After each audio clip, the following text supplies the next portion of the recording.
साथियों नमस्कार, हम आपके बीच एक लोक नाट्य नृत्य लेकर उपस्थित हूँ। आज का लोक नाट्य है जट जटिन। साथियों, यह बिहार की बहुत ही रोचक और पारिवारिक लोक नाट्य है। साथियों, आपने बहुत तरह की कहानी सुने हैं, लेकिन जट जटिन का कहानी बहुत ही कम सुने होइएगा।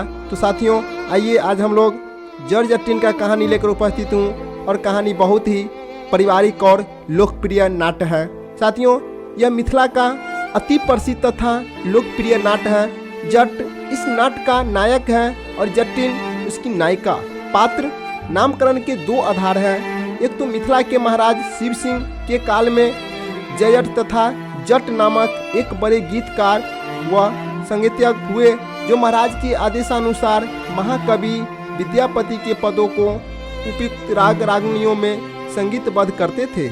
संभव है कि इसी संगीतज्ञ ने इस लोकनीति नाट्य की रचना की हो तथा स्वयं नायक के रूप में इसका अभिनय भी किया हो। दूसरा, एक पौराणिक प्रसंग के अनुसार दक्ष प्रजापति के यज्ञ में सती का शरीर जल जाने के बाद भगवान शंकर अत्यंत क्रोधाविष्ट हो गए। उनकी बड़ी बड़ी जटाएं धरती पर गिरने लगी। उसे जटा नामक एक दिव्य पुरुष का जन्म हुआ। जटा का कुल कृषक वंशी हो गया। इस जट के दो वर्ग हुए, पंजाब व राजस्थान। दूसरा अजमेर, बीकानेर, मेरठ और मुजफ्फरपुर होते हुए नेपाल और मिथिला में आकर बसा। मिथिला की परंपरागत संस्कृति से इन जट वंशियों की सांस्कृतिक भिन्न थी, इसलिए कुतूहलवश मिथिला की स्त्रियां उनके आचार विचारों की आकृति में जट जटिन का लोक नाट्य नृत्य करती है। जट जटिन एक गीति नाट्य है। इसका संवाद गीतों के माध्यम से होता है। जट जटिन तो पहले प्रेमी प्रेमिका के रूप में होती है, परंतु बाद में वह विवाह सूत्र में बंध जाते हैं। दाम्पत्य जीवन व्यतीत करने के बाद जट अपनी पत्नी जटिन के व्यक्तित्व को कुंठित कर उसकी स्वतंत्रता पर प्रतिबंध लगाना चाहता है। उसे अपने आदेश के अनुसार चलने को बाध्य करता है। पहले तो जटिन ऐसा करने से अस्वीकार करती है, परंतु कालांतर में वह जट के हाथ की कठपुतली बन जाती है।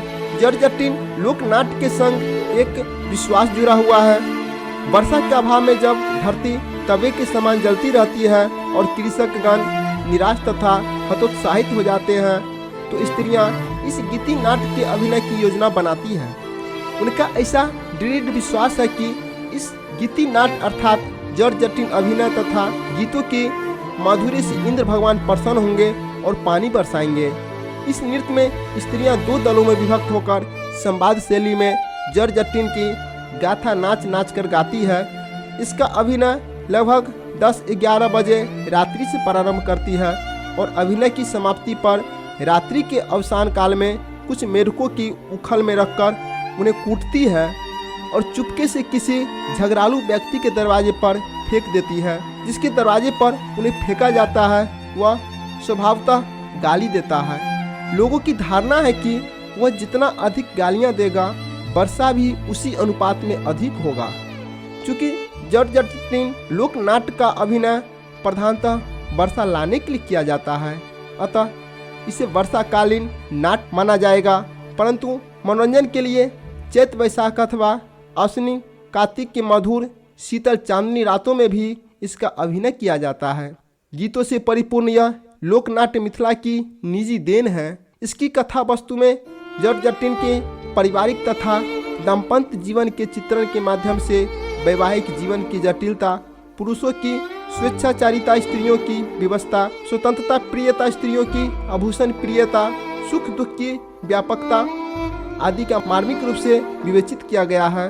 जट जटिन नाट्य में जट का अभिनय कोई लड़का करता है, जबकि जटिन की भूमिका स्त्रियां करती हैं। गीतात्मक कथोपकथन शैली में पहले एक पक्ष से प्रश्न पूछा जाता है, फिर दूसरा पक्ष द्वारा उसका उत्तर दिया जाता है। प्रश्नोत्तर में सभी युवतियां झुककर हस्त एवं अंग संचालित करती है।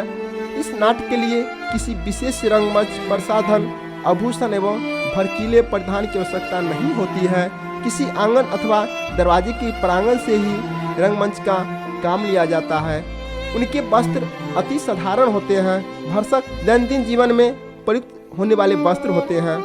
साथियों, यह बिहार के मिथिला के धरती पर और मिथिला के क्षेत्रों में बहुत अच्छी तरह से लोक नाट्य किया जाता है। साथियों, यह लोक नाट्य बहुत ही प्राचीन काल से ही है और इसी लोग आज भी इस नाट्य को बनाए रखे हैं और हम आशा करते हैं कि जब तक हमारी पृथ्वी है तब तक मिथिला की इस धरती पर बिहार के लोक नाट्य जट जटिन का अभिनय करते रहेंगे। साथियों, जट जटिन कहानी कैसा लगा आप कमेंट बॉक्स में ज़रूर बताइएगा। अगर चैनल पर पहली बार है लाइक कीजिएगा, सब्सक्राइब कीजिएगा और अपने दोस्तों को भी शेयर ज़रूर कीजिएगा। साथियों, आपको हम फिर बिहार के लोक नृत्य लेकर उपस्थित रहूँगा। तब तक के लिए जय हिंद।